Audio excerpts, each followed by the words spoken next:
Yonkers. It's man,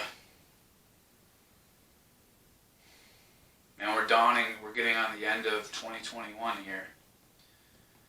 Got about another month left, another week and a half of November, and it's almost Thanksgiving. Man, I really want to talk about the New Earth and like what that means. I've been reading content by Dolores Cannon, specifically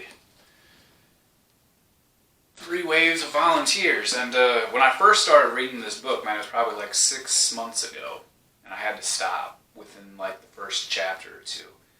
It was just way too much for me.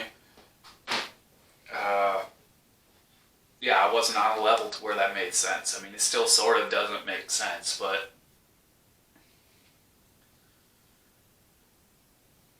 I mean, I have a limited human mind, so there's not much I can do with that. On another token, though, it makes considerably more sense than it did when I started.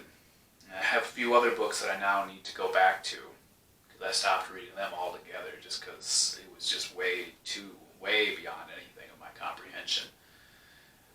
But specifically, it talks about the New Earth and what that's going to actually look like and how we're ascending into that right now. And you can see it with mass resignations, people quitting their jobs, getting sick of horrible working conditions and such, demanding more pay. People aren't putting up with a lot of bullshit right now. And even like when we look at this world stage and the politics and such, man, it's like watching a movie. And I mean, there still are those who get emotionally attached to it, and that's their life, all the fear-mongering that's portrayed on the media every night. But on another token, a lot of it's happening for a reason, because there are a lot of people that need to wake up, and even if, man, everyone really needs to wake up. And what level you're at and such, there's no judgment held. If you're way down here or if you're way up here, man, there's no judgment held for anybody. As a matter of fact, I would say the people up here have a greater responsibility to be the way showers for the people down here. And the worst part I have found is the people caught in the old energy, the negative, feel like there's always a competition, that they got to be better than other people, and that for whatever reason, projection and insecurity, when they see people up here that are trying to tell them certain things, they get this certain mentality superiority complex to where now they feel like this person's better than them, and that's something they can't have in their mind with how they think. And I was listening to Kryon last night. He put an excellent analogy to it. People in the low vibration have their own little circle, and they'll let other people into the circle as long as they think the same way and have the same type of mental construct where they've got to dominate other people and be powerful in a strength and fear and aggressive type of sense. And the people who have compassion have a unconditional love for other people. The people down in the circle aren't going to accept them because they perceive compassion as weakness because you're being nice. Now, there is nice as people-pleasing and being agreeable, which I still feel is more like a codependency nature, but compassion, it's a different energy. But the people down here in the circle, they see it only as you have to be this way if you want to be dominating, if you want to like be good in business, if you want to achieve the things in life. It's a very survival, primitive mentality, and they're not going to let other people in because they have to have this type of mentality, and if they don't have this mentality, then they don't fit into, and anything else is just, this is what I've always known, and anything else is just like, it's a fool's errand. And the trick with compassion, and actually like, the first part, I'm not going to make it a goal to try to wake those people up, because if those people are meant to wake up, they're going to go through their journey in life and have the experiences necessary to break those paradigms.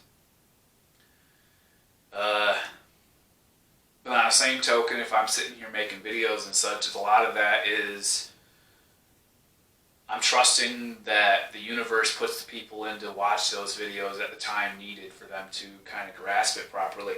There's actually a part of this I would like to read. It's about a page and a half, I don't know, maybe 5 minutes worth, but it's beautiful. And it has to do with giving up old karma, because a lot of the survival instincts is a lot of past trauma, childhood trauma and such, and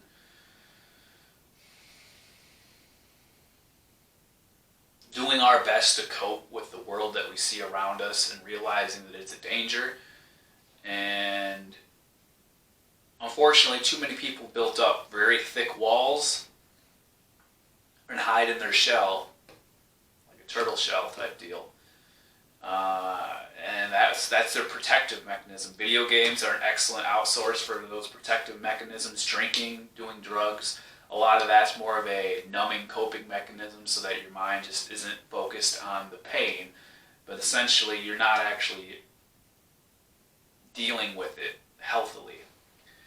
Shadow work and all that, man, that you gotta really want to change, and it's painful once you start contemplating a lot of these, or unboxing a lot of the past and realizing there's really not anything you can do about it. You need to forgive all the people that hurt you, because truthfully, on a certain soul level, like, it took you being in that position to have them do that stuff to you. If you were jumped in the road or jumped in the street, man, it took you going on your walk, however it is, and getting jumped by these people, and whatever sort of, however that worked, man, it took two people. If it's bad relationships and like you were the victim and all this people, man, there's way too many people I see that identify themselves as a victim and think that somehow that makes them look like a good person to other people because they've been used and abused and just walked all over. But they use the justification of, I went and did all this for him, I went and did all that for them, and they spit all over it and kicked me to the curb and blah, blah, blah, blah, blah. And like it's like an identity to be a victim. And that's danger. It's dangerous because then you continue perpetuating that karma. You have to let it go. You have to recognize your role in the matter and how to actually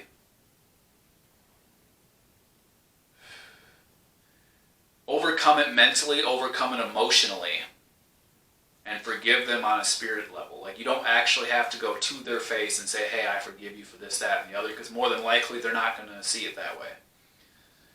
And it's more of a, I mean, I forgive people not to make their life better, but to make my life better, because holding on to unforgiveness, holding on to resentment, holding on to grudges only hurts me. It's like, giving someone free rent in your mind. They're not paying you for it, but you're holding on to it like they're supposed to do something for you. And it's not going to happen. You have to focus on your future, what you're going to create, and build for yourself, because you want a better life. I mean, unless you want to keep repeating and repeating and repeating and repeating and just sitting in limbo for the rest of your life, man, I mean, that's your choice. It's free will. You have that option. But truthfully, I believe if you're watching this, you want to learn a little more of it. I'm still growing and developing with it. But anyways, I want to read this section. I've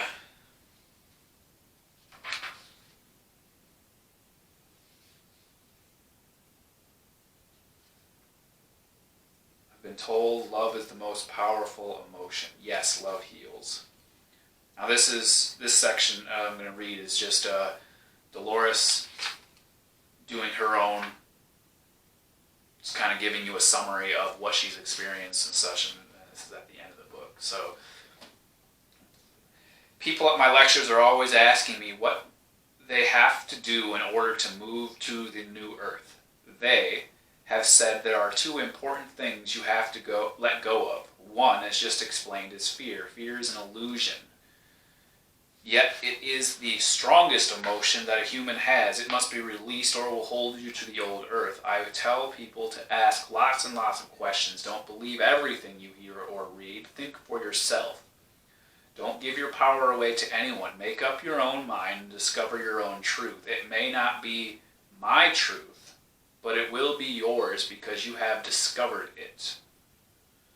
And then don't be surprised if that truth changes. We are constantly learning. Stay flexible. Don't let fear cloud your judgment so that you can't think for yourself. The second thing you must let go of is karma. We accumulate karma through living many, many lifetimes on earth, often with the same people repeating the same mistakes. This is why it is called the wheel of karma. It just goes round and round and holds you to the pattern. I call karma the baggage and the garbage that we carry around with us. You must get rid of the junk so you can ascend. We all have bad things that happen in our lives. That's what life is all about. And I guarantee you, no matter what you've been through, someone else has had it worse. And I guarantee you that some of the people that have had it worse are doing much better off than you in a mental state right now because they managed to get past the baggage. Anyways. We all have bad things that happen in our lives. That's what life is all about. I have found that we agree to these events and things in order to learn from them. I ask people when they tell me about their bad experiences, did you learn anything from it? If you learned even one thing from it, then that was the reason you experienced it. If they say they did not learn anything from it, well, guess what? They will have to experience it all over again until they understand what it was trying to tell them. They have to repeat that grade in school. You can't go from kindergarten to college, so go over your life. What are you holding on to? What haven't you let go of? It no longer matters if you are mistreated or abused as a child. What did you learn? It doesn't matter if you had a horrible marriage. Let it go. Some of the clients have said, I can't let it go. You don't know what they did to me. It's not hurting anyone but yourself by holding on to karma and creating more by not releasing it. In order to ascend into the new earth, you have to let it go. You have to forgive, or you will have to stay with the old earth and go through it all again. That is how the law of karma works. Is that what you want? During my lectures, I give people an exercise that they can use to release karma. You can't speak to the person face to face. That is too difficult to do. Besides, sometimes the person you are angry at has died, and it is impossible to face them. You have to do it mentally. Remember that when you were on the spirit side, you made a plan of what you hoped to accomplish in this life. You made contracts with various souls to play various parts in your scenario on earth. Some of your greatest enemies or challenges during your life were your greatest friends on the spirit side. They volunteered to come and play the villain in your earthly scenario. And some of them play their parts very well. So picture the person in your mind standing in front of you. Say to them, we tried. We really tried. It's not working. I'm tearing up the contract. And see yourself tearing up the contract and throwing it away. Then say to them, I forgive you. I release you. I let you go. You go your way with love, and I'll go mine. We don't have to be connected anymore. And see it happening. The key here is that you have to really mean it. You have to believe it. Once you have done that, they will have no power over you anymore. Then you have to forgive yourself. Remember, it always takes two people to create the situation. None of this is easy, but it is essential and imperative if you want to get off the wheel and ascend into the new earth. It is up to you.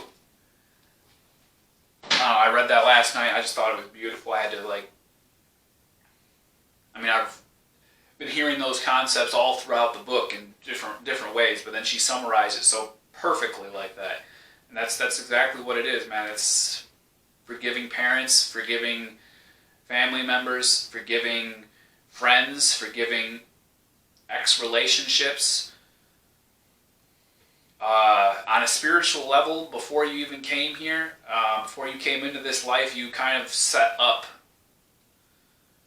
like a soul family thing. Everyone's set up their idea of I'm going to be the bad guy, you're going to be the victim, and we're going to sit here and we're going to learn our things because on a soul level, they learn things by being abusive to other people. On a soul level, the person being victimized learns things by being abused. And I don't know, the universe, we are the universe experiencing itself subjectively, man. God created the universe to be able to experience himself, and it gives them all a well-rounded experience to learn what all this is like, all the wars, all the persecution, but then also all the charity, all the people that are willing to help those in need, all the people that are willing to benefit other people's lives, not just their own, but I mean really a cup your cup's got to be full before you're able to give overflow to people. And what I see way too much in this whole narc abuse type of, what's the word? Narc abuse group platform, all on YouTube, the different channels and such that want to focus on the narc did this and the narc did that and what do they go through afterwards and when you walk away and blah blah blah. Man, a lot of that's being way too focused on somebody else, and ultimately you got to be focused on you and your growth. And once you've got your growth settled, you're able to start sharing and growing other people. It is a process. It's difficult. Man, I mean, I grew up in a hella codependent type of environment and got sort of coerced, sort of like, I mean, I volunteered for it, yes, but then I also turned away from it once I realized I was being set up for like a federal case or something. But my parents went along with it because abandonment issues, and they wanted love and excitement and treatment. My mom was adopted, and my grandfather, she met him when I was like 10 years old, and was all excited that now I got a dad now, so she wanted to be able to feel love from him. So essentially they kind of like sold me out in a way to where I was going to start doing drug running, and I don't know. After a few months of learning to fly an airplane, realizing what this guy's about and listening to him speak and all that sort of stuff, like I realized I didn't want to have anything to do with this, and it was going to get me in a lot of trouble. And my parents were all for me when I went down and like started this whole deal, but once I left, man, they took his side completely, and no, it's taken me years to work through that and to not lose my mind.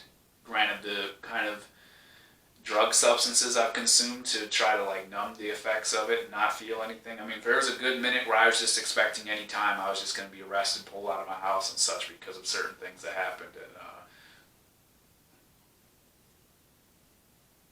you know, it's a little scary time for a second. Like, I mean, yes, I do appreciate that I put myself in this situation. I am responsible for it, and that's what I got to do. Like, there was a time I did go and invent that kind of something to a family member who I do trust a little more on a spiritual, religious level, to where, man, if I got to go to jail and all that, then I will. Like, I mean, that's God's will, not mine. What is it He needs me to do?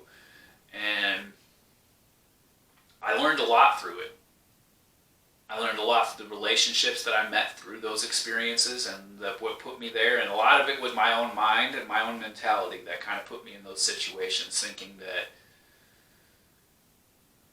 a lot of it for the first part was thinking that I have to have my parents love me, and that I have to like do something to earn their respect, their appreciation.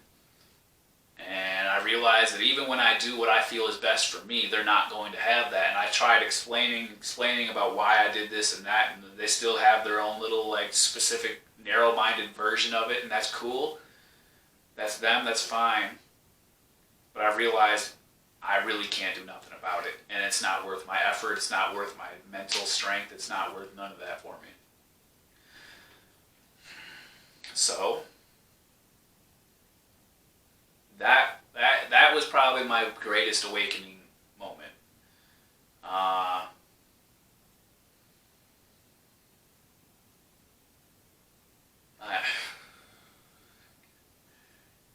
If I were to go back and say, would I do it over again? Would I change anything? No, probably not.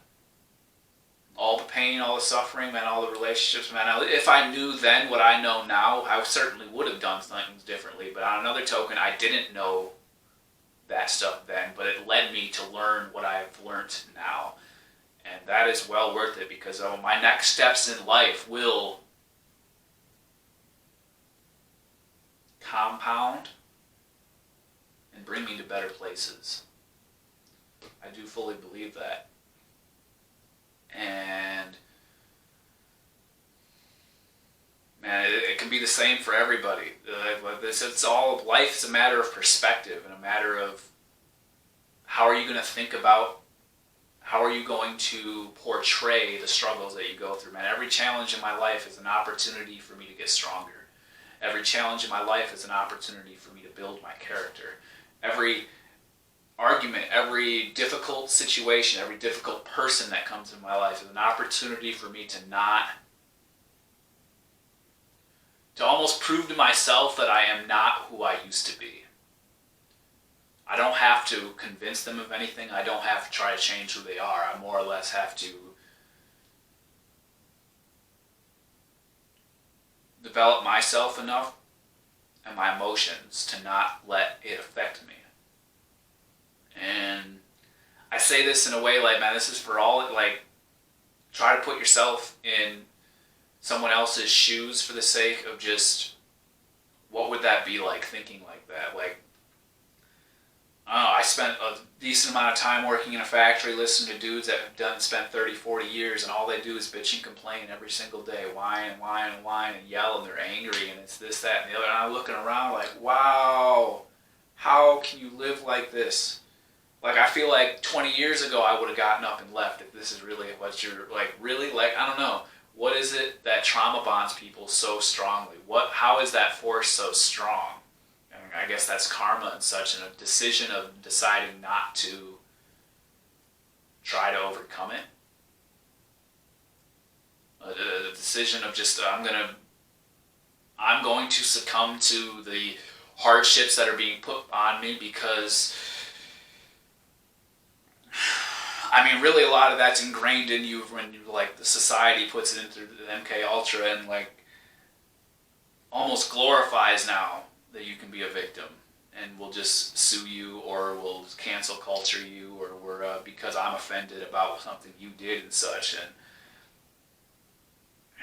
And unfortunately, it almost seems like society, like now, with the people I've met and been meeting and such, that it almost perpetuates the victim mentality. And that keeps people in a slave mindset. But man, we're meant to be sovereigns. We are spiritual beings living in a vessel. And man, we're meant to learn and grow. And Earth is hard. Earth is very hard. It's a very thick, dense place to live with a lot of pain, a lot of suffering, a lot of greed, a lot of envy, a lot of lust, a lot of torture, a lot of all sorts of evil. And if you focus on all that stuff, man, you're going to just keep perpetuating into your life. You keep worrying about what could happen, what can't, like, it's going to happen to you.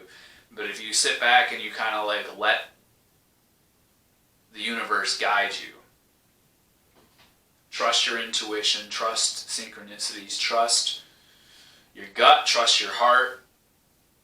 Unfortunately, with our survival, we're meant to be logical. We're meant to contemplate what could go wrong and always be prepared to, like, not let it happen. Now, I've met managers who actually, like, it's the greatest thing for them to, like, be paranoid about what could go wrong. And I looked at them and I'm just like, man, I'm not concerned about what could go wrong. I'm concerned about what's currently happening and taking care of that. And I kind of got a little, like, upset, twisted with me about that, but whatever. I don't know. Production paranoia, that was the wording for it. And, like, I Googled it and showed me the real definition of it and all that kind of stuff, and you could tell, I could see, like, his face lighting up, like, this is, like, his philosophy on how he manages the company. I'm just like, oh, God. And that was my key sign of this is not ever going to work. Not ever going to work. And it was for me, anyways, in a long-term scenario. But I do believe that through this whole transition that's happening, a lot of that is getting cleaned up. And a lot of old energy, I mean, I guess in the old earth, in the sense of the old earth and the new earth, and they're still there together, but, like, people from the old earth see the new earth people as they're just gone now, they disappeared, but the new earth people are living over in some sort of, like, paradise, higher frequency, higher vibration mind, where the people from the old earth are kind of in a still perpetuating their karma. I mean, they're still going to learn their lessons because every soul has to learn their lessons. It's just a matter of, I don't know, I'm on this earth to grow and learn and all sorts of things. And at the moment, yeah, there are still a few concerns with what I'm going through, but on another token, I can't let those concerns control me. I have to keep pushing forward and doing what I need to. And I know what needs to get done. And I know what I have to do. And I know the very bare minimum of what I can do essentially will cover everything that I need. But on another token, like, I believe I'm meant for something greater. And I believe you are meant for something greater, because you're looking at this, man. Every soul is magnificent. You are magnificent in the eyes of the Creator. It doesn't matter what you've done, who you've hurt, what you've been through, how ugly you think you are, or how bad everybody makes you feel about any sort of whatever. You are magnificent. You are a beautiful soul. Your body's nothing, man. I'm talking about the soul, that entity, that consciousness behind those eyes right there. It's beautiful in the eyes of the Creator. And Creator of the heavens and the earth, the universe, Creator of the universe has it all. Like, I don't know, you look at pictures of the universe and galaxies and such, and it maps the neurons firing in a brain. And I don't know, He created us in His image. I feel like a lot of the Bible stuff is metaphor and such, but on another token, like, you can take those words and look at physically what's out there and kind of put pieces together and recognize that our external world is a reflection of our internal world. And when God created us and all that, man, the larger world at large is a reflection of our inner world and such, and we can create it, man. We are God. I am God. You are God. I am love. You are love. But the thing is, do you really believe that? Because if you don't believe that, then you're going to keep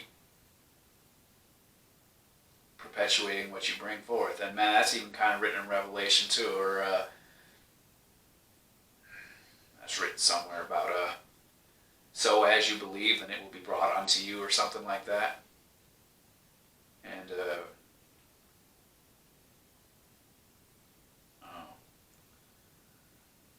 I'm kind of rambling at the moment, and I feel like I've gotten my point across for sending the new earth. I don't exactly know specifically how it's going to look and all that, because allegedly this is the first time any planet's really done this. Every other planet that's existed was kind of set in place to be a certain way. A lot of it's higher vibrations, lighter energy. And they go through their civilization cycles, but a lot of it's all forced, almost like a socialist, communist type of nation. You don't really have free choice, man. Here we have free will. If we want to be evil and destructive, we can do that. If we want to be plentiful and abundant, we can do that also. If we want to help people and be creative, we can do that. If we want to be destructive and harm people, we can do that. But on another token, like, what does your soul feel is true for you? And man, that's what you need to go forth and do.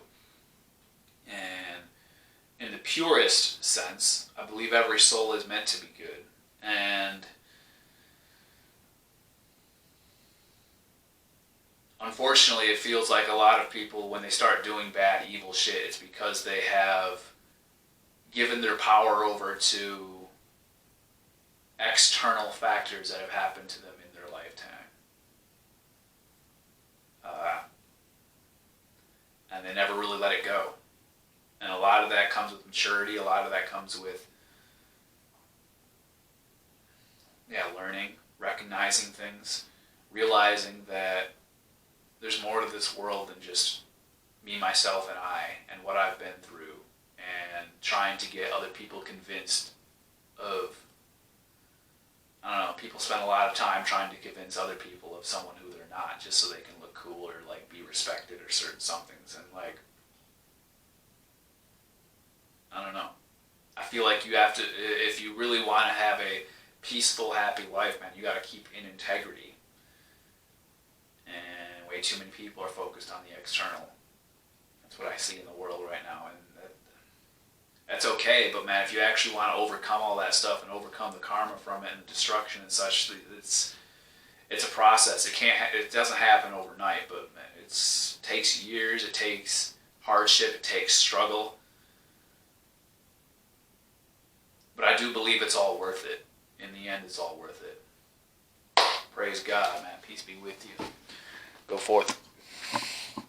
Go forth, conquerors.